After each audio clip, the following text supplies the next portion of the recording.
my mom as a single mother. So my mother have like nine of us. So yeah, I was one of the nine children, and yeah, my mom was a single mom. So my dad leave my mom when I was young. So Okay. I grew up when I was older. I get to know my dad. Okay. What number child were you? I would say seven. 7. Yeah. Okay. What characteristics did you have growing up in Jamaica? Growing up, with my mom as a single mom, I had my aunties and stuff come around. So growing up as a child, this is where the love of fashion come in. I used to watch my aunt and my mom get ready to go out. So I think from then, like when was going out, I used to like put on the shoes or put on whatever, get dolled up. And yeah, so that's where my love of fashion come in from a younger age. What was your experience like coming to the UK? Well, I came to the UK quite young, and with my experience coming to the UK, I was happy to come to the UK, coming from what I was coming from a, well, as I said, my mom was a single mom, so I didn't grow up in luxury or with both parents. So I was one of the out of my nine siblings, I was one of them that did have to go to the market with my mom to help to put food on the table for my other siblings. Yeah. You know what I mean? So I missed school. I didn't go to school till I was much older as well. I didn't How old have were like you when you primary went to school. school? When I go to school, I want to tell you my schooling was literally most of it done when I'm inside. But I will get to that part. But I didn't get to go to school until I was like 13, 14. Wow. Yeah, because my mom did have it hard. As I said, nine children, no dad around. So I was one of the children then that did have to go to Kingston, Carnation Market to sell, like to provide for my other younger siblings, them, and the rest of the family. So what made you decide to come to the UK? Well, it wasn't what made me decide to come to the UK. So my dad, which is my not my dad, my grandparents was in living in the UK, and then one of my dad family came to Jamaica, and they fell in love with me, and that's how came to the UK. Okay. Yeah. So did they? So I came here quite young after I have my first two children, Okay. which is Crystal and Christina. I end up in the UK. Okay. Yeah. Okay. When you came to the UK, did you come alone? Yeah, I came alone. You came alone. Yeah. Okay. And did you? You said you mentioned that you had two kids before you came to the UK. Yeah. So what was that like? Did you leave them behind? Yes, I'd have to leave them behind. Yeah. I didn't have any.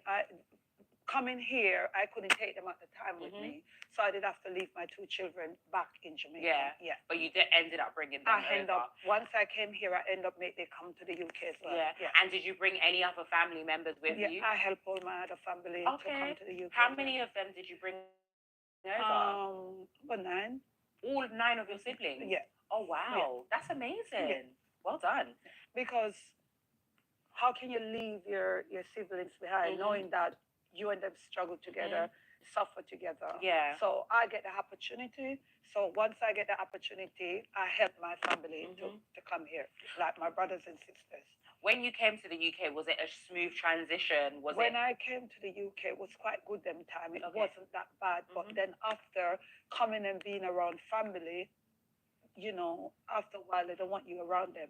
You got to give them something. If you don't have anything, then that is it. You know what I mean? So after a while, it just get harder and harder. So did you struggle when you got here? I did struggle. In what ways? In literally every way, because at the time when I came, I was staying with my aunt. Then once I was staying with my aunt, after that now, my aunt and her partner, both of them like having issue with me being there. Then I end up meeting some guy, and that's how I end up on the other side, if you understand what I mean. What do you mean? When I say on the other side, then once I meet the guy now, my aunt and her husband didn't want me there no more. So I end up in bad company then. Put it that way. That's why I say I end up on the other side. Yeah. Okay. Yeah. Okay, we'll get into that a bit more. Obviously, leaving Jamaica, coming to the UK, it's very, very different. Yeah, it was different. Yeah, it was different. How did you adjust to being in the UK from living in Jamaica? Well, I had just pretty well because coming from what I was coming from, like violent, like I witnessed a lot of stuff as a child growing up, violence, loads of stuff. Some of it will be in my book that people can get to read about it. But at booking.com, we're more than just hotels. Hi We're tree guys, houses. please like and share. I was happy to be in the UK. That I was happy that I didn't have to get up and go with my mom to the market to sell like 4 or 5 o'clock in the morning to go downtown to sell. Happy that I was away from rape and stuff like that. As a young girl growing up those times, it was pretty hard, violent. You know what I mean? And it wasn't everyone that was lucky. You know what I mean?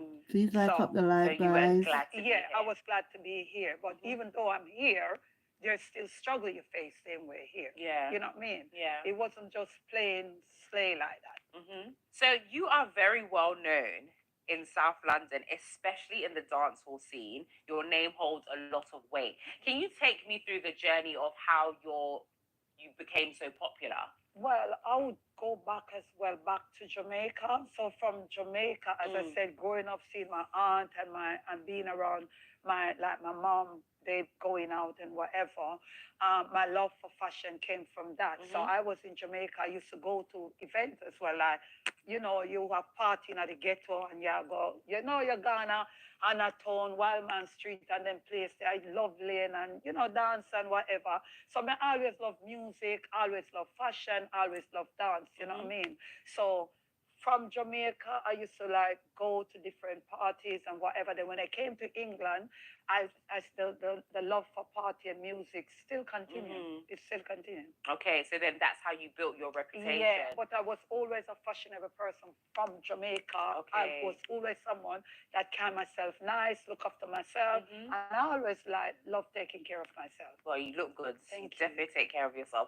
So Spice Girls. Talk to me. Who are the Spice Girls? Well, I don't know why they talk about Spice Girl because I was never a part of Spice Girl. Okay. I was never a part of Spice Girl. I was never gang in no gang. So that part of the story where they're talking about Spice Girl, I don't know where they get that from. They just get it twisted. So basically, everyone that get arrested as a female or whatever, they just name you and target you that you're a Spice Girl or whatever. I don't know where they get that from because I was never part of a gang and I was never a Spice Girl. What is Spice Girl?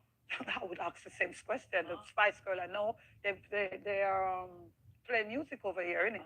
They're artists, but everyone give their name, brand themselves. But I don't know why I was brand in that category, and I don't know why I was one of them that they talk about Spice Girl. They didn't talk about anyone else but me. I don't know. I was never part of a Spice Girl.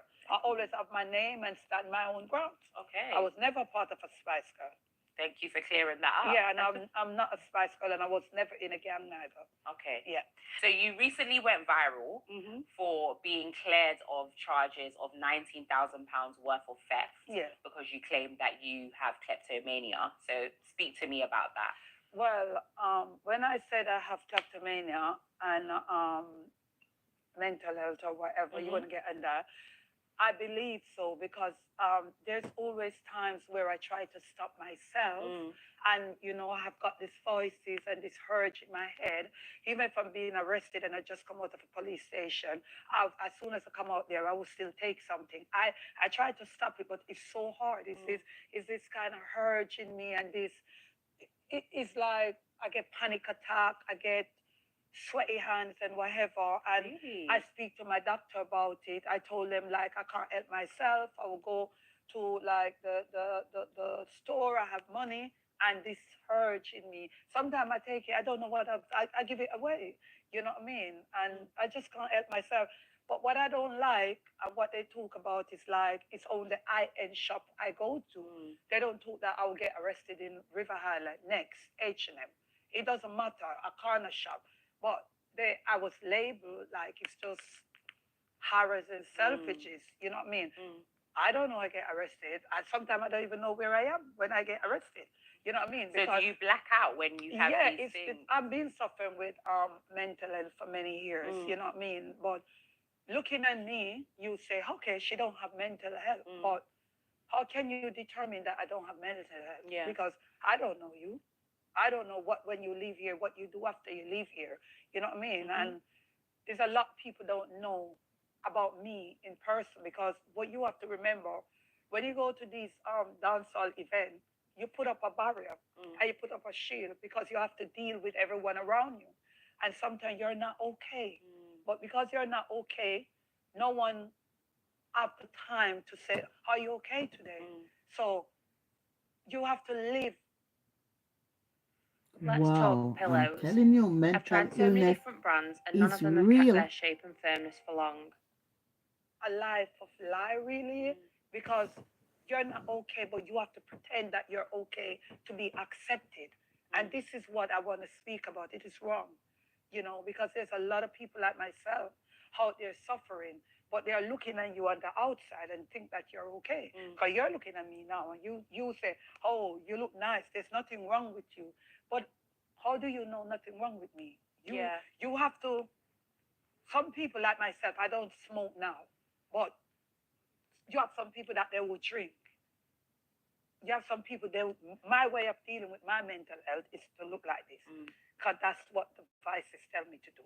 I have to look a certain way. You get where I'm coming When did you, sorry to cut you, when did you start to think that, okay, I have kleptomania? When was that the beginning of that journey? Most of it happened when my sons went into care from over here. Okay.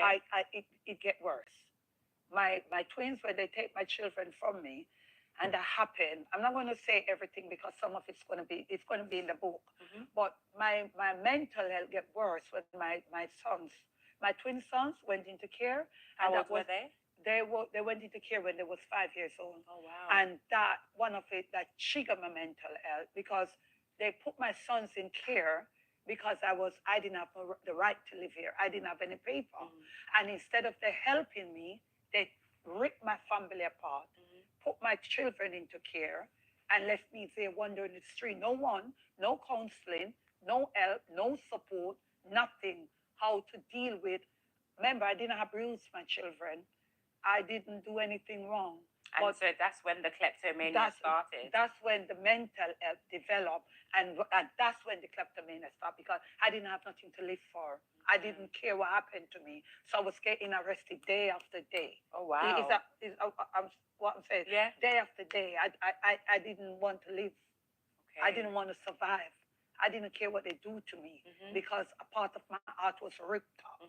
You understand what I'm saying? So that's when my shoplifting and my mental health went downhill. Okay. There's obviously been a lot of conversation about your mental health and the kleptomania, and a lot of people saying that you don't have it. You're only saying. Are they my doctor?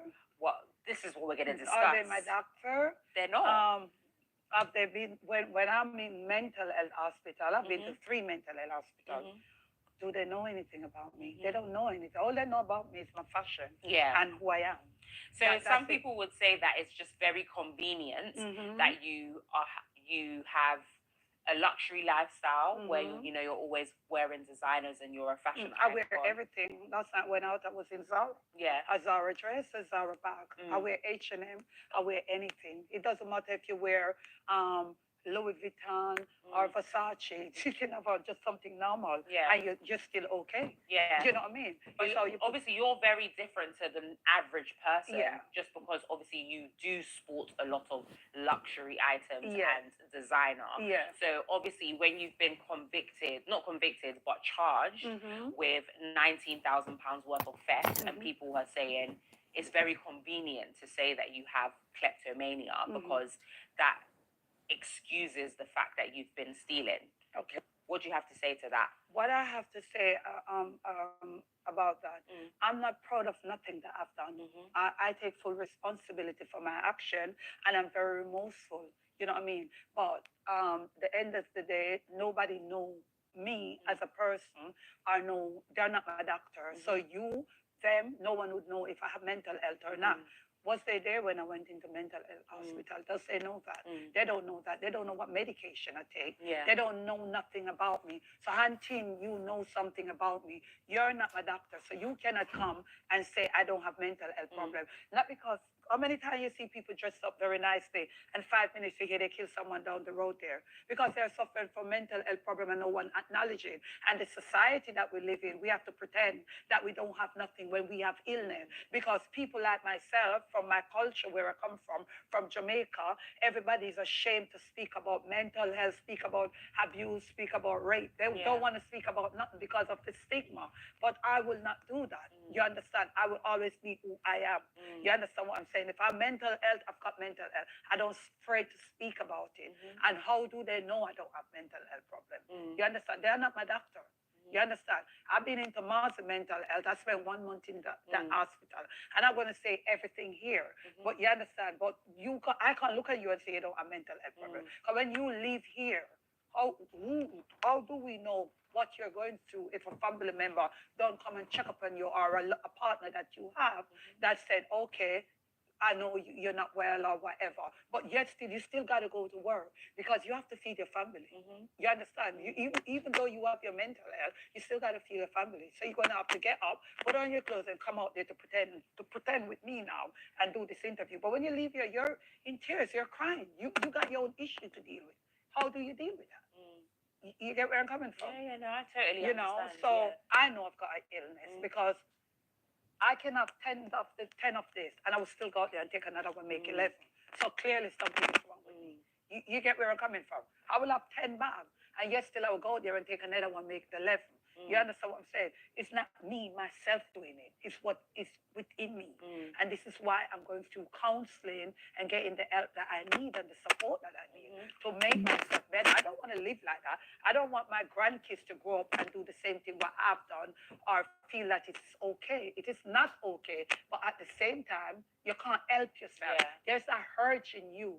Without you got someone intense helping you, like someone that takes drugs. Without somebody, if there are family members saying, you got to stop and helping you, make small steps. I will get better. Did you tell your doctor about the kleptomania? They are the ones that ago? tell me that I've got kleptomania. When was this diagnosis made? About 10, 11 years. Oh, wow. Yes, Okay. it's quite some time. Yeah. Even when I go to prison, I get help with it. You know what I mean? I see psychiatrists. I see everyone. So me just saying to you, I've got kleptomania, saying it to the world. It is documented. Yeah. Okay.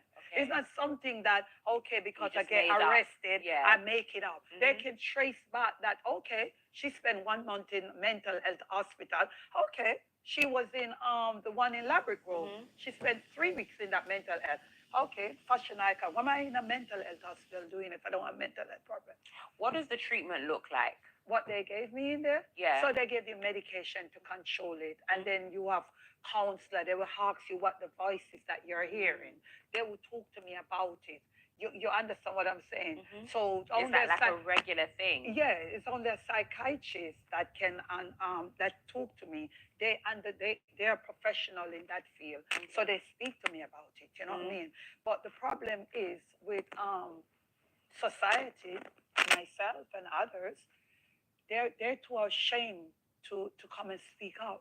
They got children that is suffering from mental health, but because of what their friend or their neighbors is going to say, that poor children is dying.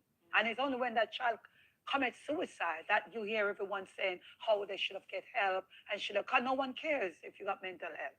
Is your mental health only kleptomania or there are other factors as well? There's other factor in my mental health. There's time when I'm in my house and I don't want to talk to no one. I switch off my phone. I don't speak to no one.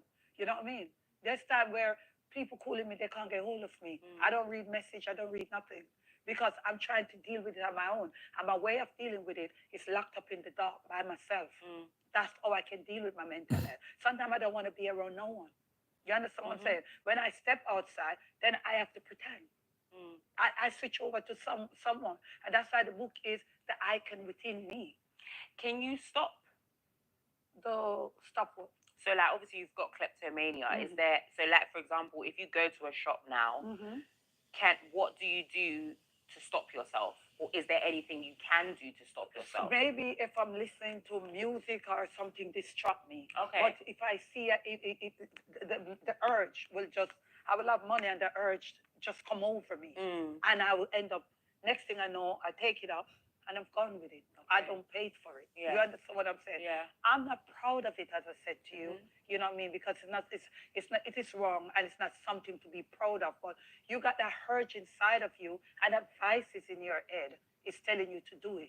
And the voice is more powerful than yourself. So if until I get help and support, I can't do anything about it. Okay, so you mentioned that you went to prison. What did you go to prison for? Theft, shoplifting. Oh, okay. So how many times have you been to prison? Numerous times. Wow. I've been to prison. I've been there for drugs. I've been there for some of it. You read the rest in the book. But mainly shoplifting. Okay. Yeah. Do you know how many times specifically you've been to jail? For shoplifting? Just in general, like overall? About 8, 9 times. And when you say you've been to prison, is that you served time in prison? Yeah. 8, 9 times? Yeah. Oh, wow. Okay. Sometimes I don't really serve no time. Like I'll get bail or I'll get probation. So have you been convicted where you've had to I've spend I've time been in prison? convicted for like shoplifting maybe 5 times. Conviction, let me make it clear. Conviction is like you go to court and you get probation. Yeah. That's a conviction. Okay. You understand what I'm saying? So it's not like you get prison sentence. So if I get like a suspended sentence, that's a conviction. Okay. If you get go like say I go to a woman's group, that's a conviction. So it just add up, if you understand what I'm saying. And has there been any time where you've been given a sentence that Yeah, you had to spend in prison? Yeah, I get like 8 months, Okay. 4 months, Okay. 3 months, like that. Yeah. Oh wow. Okay. And what was that experience like in prison? There's nothing in prison to do. Prison is not for. I don't. Obviously, you do wrong, you need to be punished. But like shoplifting is a minor crime, and I think what the government should do is like people like me with mental health and with this urge to steal, which is kleptomania. They need to put more resource in it to help people like us. Like me going to prison for 4 or 6 months is a waste of time. I go in there, there's nothing for me to do. So they don't help you while you're in prison? You just sleep. They don't have no job for you. The education is so basic, like you're spelling cat, rat, stuff like that for a 3-year. It don't even fit for a 3-year-old. So all I do when I went to prison the other day for the 3 weeks, I sleep. And about 3 times I go to the gym. By the time I go to the gym, I was ready to leave the prison. You get where I'm coming from? It's not no punishment. You get 3 meals a day. You understand what I'm saying? You get breakfast, lunch, and dinner. And you get association. It's nothing in there to do. So sending someone in there for shoplifting, might as well you make me go pick up rubbish on the street, go clean some whole people home, cut their grass. That is more punishment. You get where I'm coming from? No, I definitely There's no get you. sending someone. That's how you see the junkies and go in and go out. They want to go in there. It's nothing. To get food to eat and get shelter. Yeah. There's nothing to do in there. Literally nothing.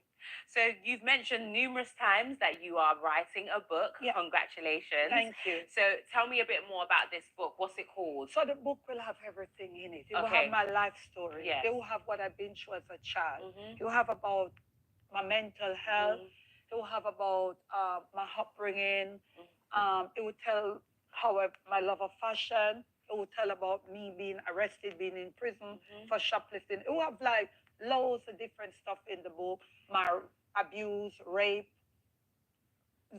all the scars, what happened to me. There's a lot of stuff that happened that people don't know what happened. You understand? And I think me as a fashionista or a style icon or mental health person, you need to know more about. What's the name of the book?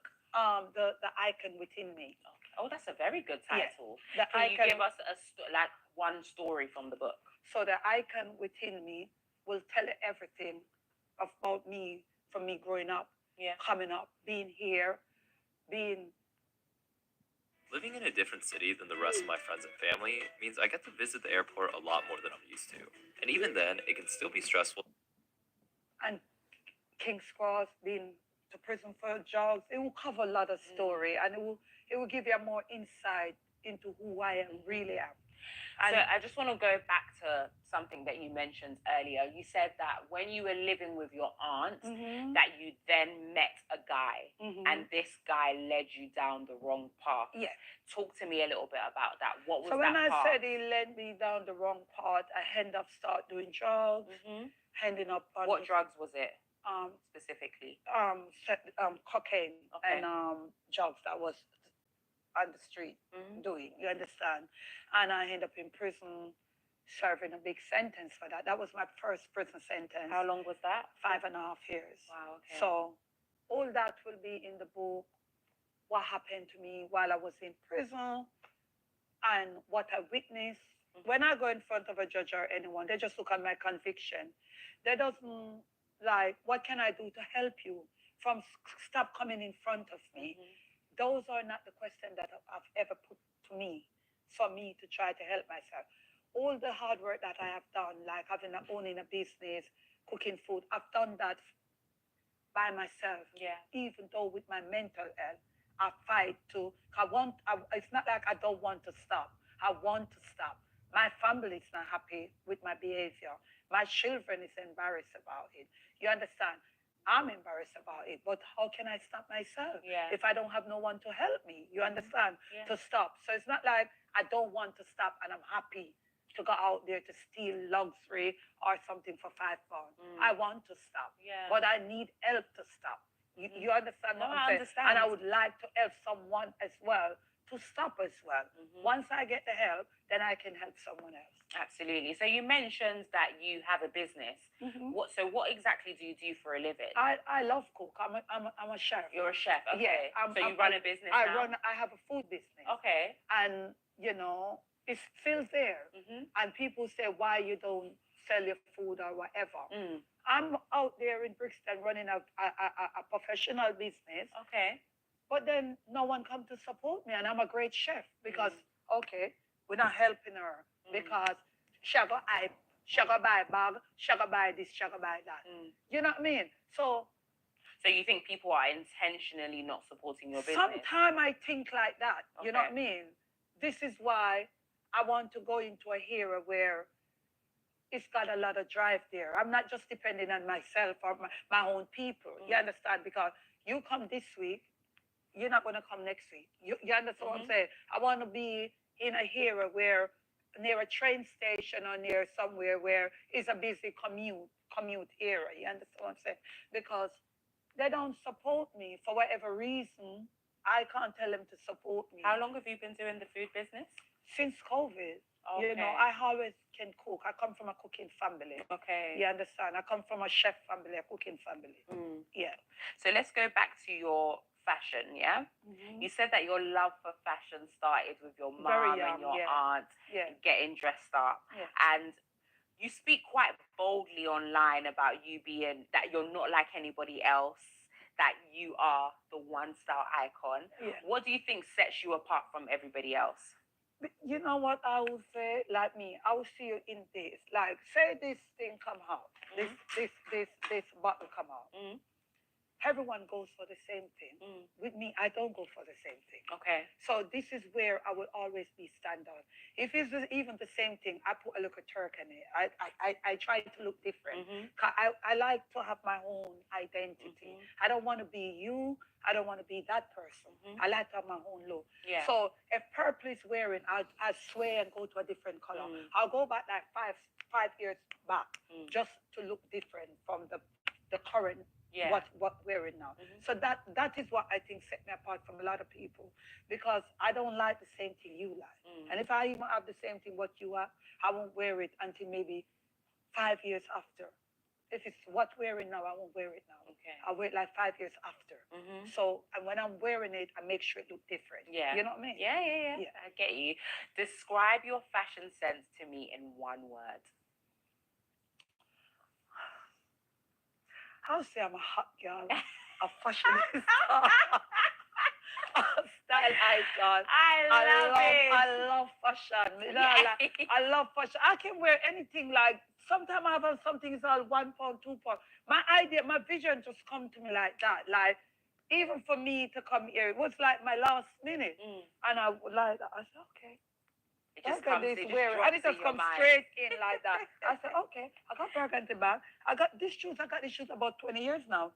And I said, burgundy is wearing now. And then I got the burgundy glasses. And then I said, okay, that and the black will go perfect together. And it goes so and it just very go well. perfect together like that. Yes, we love know? it. Last night I have on a Zara dress, a nice little Zara dress. I had that dress about 6 months now. And now I wear it now. And I'm telling you, everyone going to run to look for it. And it was there in their eye. They don't see it. So I see beyond fashion. Does that make sense? Yes. I can look on something and bring it to life. Just like that. You're an artist. Yeah. So let's talk about your events. Yes. Touch a color, touch a So, day. I want to know. one day I come out of prison, and I just come out of prison. You know, everyone talking about me. I'm at on the scene. So I was in the mirror, and I remember I get this bath suit from H&M. I get the bath suit. They bring out some bright colored something, and I just come out of prison. And me just little down and little neat. So I'm there. I'm go do surgery. I'm say, I'm put on the bath suit. I'm put on the shoes. I think no, when I go call my party, I'm there, I wind up in the mirror, I'm say, yeah. I touch a color, everybody I talk about my surgery now. I say, yeah, I touch a color, because the bath suit was bright. I'm say, I touch a color. What suit? The bath suit. It was like a swimsuit. Oh, okay. So I have it on for my look surgery body, and it just look nice. So the idea come now, I say, I touch a color, I touch a surgery. Because I talk about my surgery, and then I have this bright bath suit with the color. So the two come together, a touch a color and a touch a surgery. So you don't have to have surgery to come to my event. That's what so you can my just next come in question. your color and just feel nice and feel free. I want to come to the party. This year, good week, I be nice. Cause this year, it named Freedom Street. So this year is Freedom Street. So everything is about Freedom Street. So when you come to touch a color, touch a surgery, me might come out in a handcuff. And the prison warden now walk with me. It's going to be different this year. It's a nice show, nice event. And it's a good event every year. So it's on the 24th of August. Yes. Touch a color, touch a surgery. Yeah. You remember, say you can go to the doctor, you broke your finger. That's part of surgery. So it means say you have to do surgery for your body. Okay. You can have an ear infection, a surgery, and you mix it with your Do I have to have surgery? No, you don't have to have surgery. You look goody. You look nice. You don't need no surgery. Thank you. Yeah. Thank you so much. So that's the name, I touch a color, touch a surgery. Because that's what you have on. It's very nice. Yes. That's something so I would wear. Me and the team, we want to come. Yeah, touch a color, so touch a surgery. You don't have to have no surgery done. You come in at your color, see where you can represent. You understand? I mean, I always big up the non-surgery them. Okay. But I love surgery. I love surgery. So, in terms of surgery, are you open to talk about what you've had done? Yeah, I've got my boobs done. Good body, girl. You know me's a hot grandma. You know me's a hot granny, yeah. Yeah. So I got my boobs done at Designer Body. What else did I do? You know, the paper say I was 75 or 78 or 55. They said you were 55. Okay. Yes. I always said I'm 75 because they always say, me a granny, I'm old, I'm this, I'm that. But you have to love yourself. You have to love yourself, guys, even with mental health problem, because if you don't love yourself, who's going to love you? So now we have no husband, no boyfriend, no one to love with. So we have to love ourselves. So even being a 55-year-old woman, remember, back in the days that my mother did, 55-year-old woman I walk with stick. Nowadays we living long. You have to eat right. Like I love my calories. I love my collagen and stuff like that. I take my medication in the morning. Like I take my vitamin and my stuff. I look after myself. You understand? Yes. Because it doesn't mean I'm 55. Doesn't mean that's the end of the world. Oh, absolutely. No. So you have to take care of yourself. Yeah. So I got surgery done. Yeah, When I go back and I did my teeth. Yes. Because they make a comment stating that why did I went back and do my teeth again? It's just like your breast. After 10 years, you need to do back your again, boob. yeah. So my teeth, when I did it first, I did the outside, but I wanted the inside too. So I went back and I take them off, and I got the inside. They done inside out. It was no other else reason. It's the only reason is because sometimes you smile, and because inside of your teeth them yellow, the outside, well, I didn't like it. So I just want everything right shoot. You never get any loans. You don't need to buy, fix up, and renovate homes like you see Same here. Well, you look very good. Thank So you. let's clarify. How young are you? Okay. So me, I got telling my real age right now. My real age, me, I'm 53. Woo! Yeah, I'm not even 55. My real age, me, I'm 53-year-old. But you true me, they have a whole lot of year loss. Everybody make up their own date of birth in my age. Sorry, I'm too African. I Can you don't mind. I don't didn't mind being catch 55. that. I don't mind being 78. 78 is fine with me. Can you say that in English? What? What you just said? Patois? Yeah. Me and Papa, we do not go together. Yeah, so what you want me to say now? So you said you're 53. Yeah. And then what was the rest after that? So their paper said I'm Yeah. 55. Okay. But literally I'm 53 years Okay. old. Well, Yeah. you look amazing. Thank you. But I'm saying to you, Yeah. I don't mind being 78. Okay. Because 78-year-old woman I beat and teach regardless. What's beat and treat? Beat and teach. What does that mean? Because them say me old and them young. Yeah. And they can bring this. You see how my skin looks soft? Yes, very You- soft. you know what I mean? Wow, very. No wrinkle, no nothing. You Yeah. understand? So I'm happy to say I'm 55, 53, 78, whatever the age is. They can 'Cause you dash look it good. for me. Yeah. That's Enough it. of them my age. Hello. That's very good. So Age is just a number. that's Yeah. it. I mean, one thing I gotta say on your camera doesn't mean that you drive a nice car. Doesn't mean you don't have mental health problem.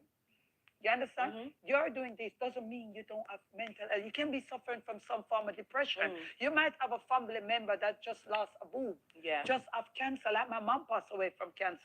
God Sorry bless to her. hear that. Them things give you mental health Yeah, problem. of I course. wish I had my mom to hear my mom's voice right now. Mhm. You know, because I know the struggle my mom goes through to help me to get where I am right now today.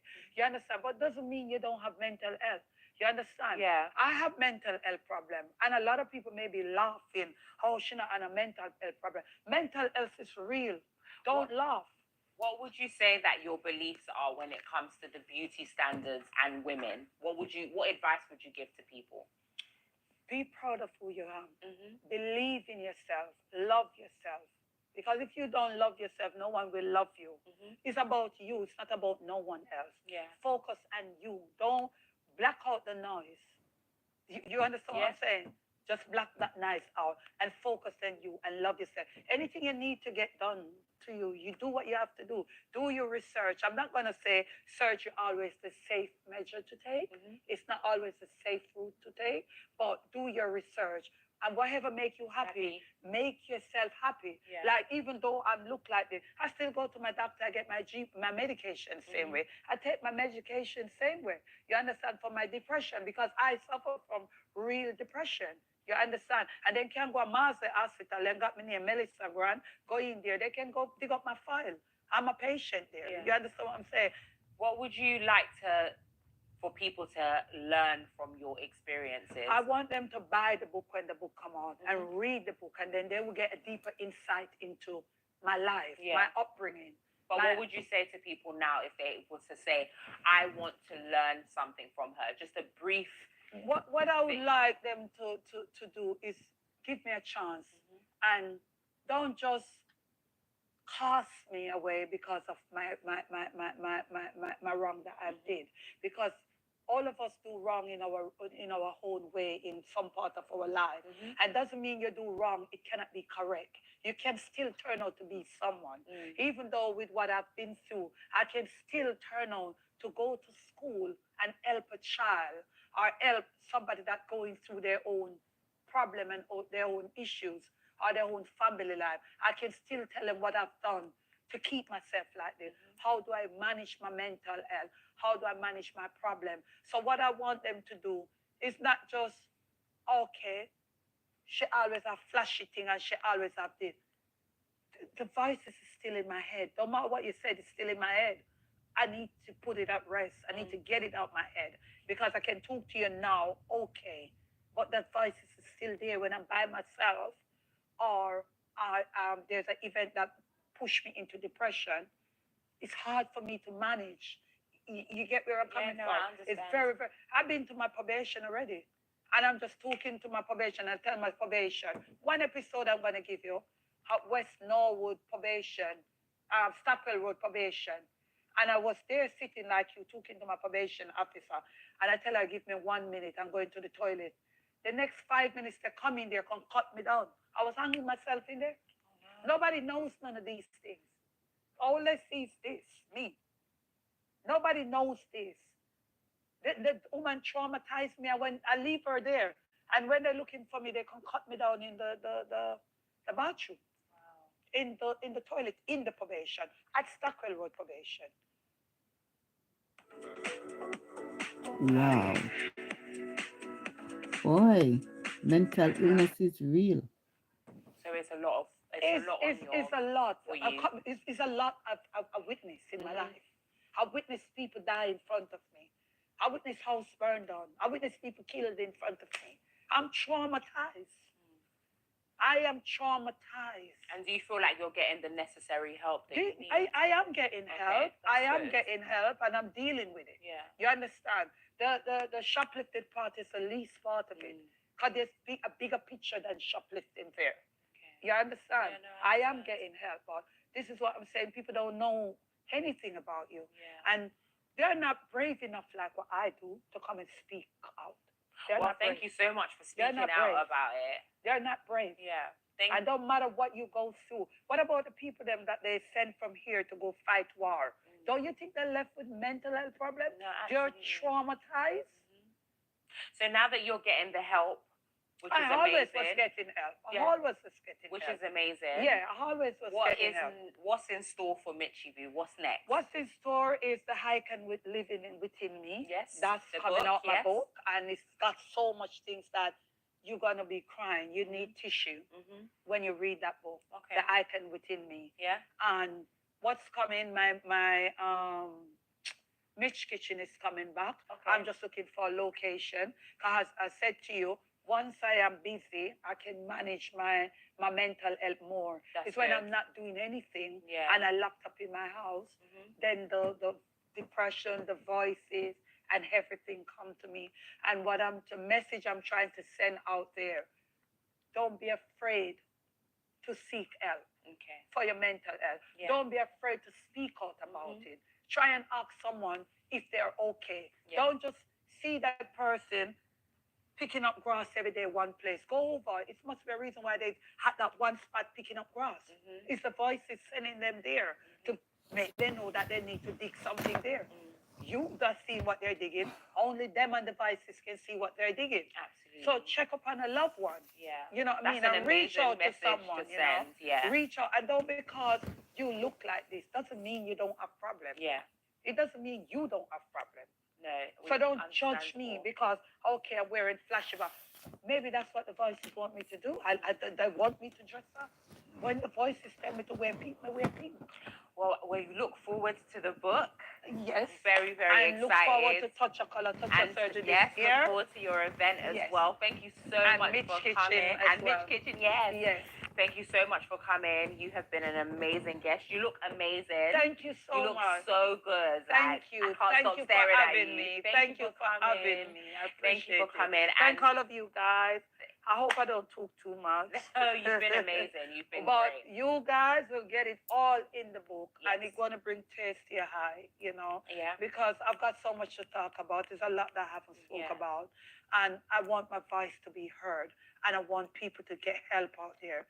Because there's a lot of sufferer like me.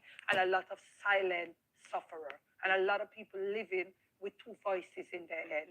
And a lot of people living with mental health. And don't just look at someone and say, okay, they don't have mental health problem because they go dance and then go party. No, you don't know that person. Thank you. You don't know them. Thank you so much.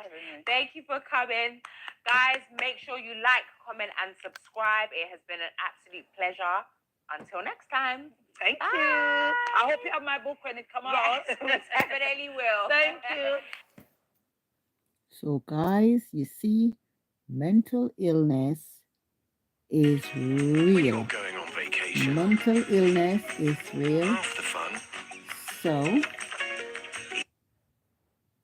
you take care and one love. Bye.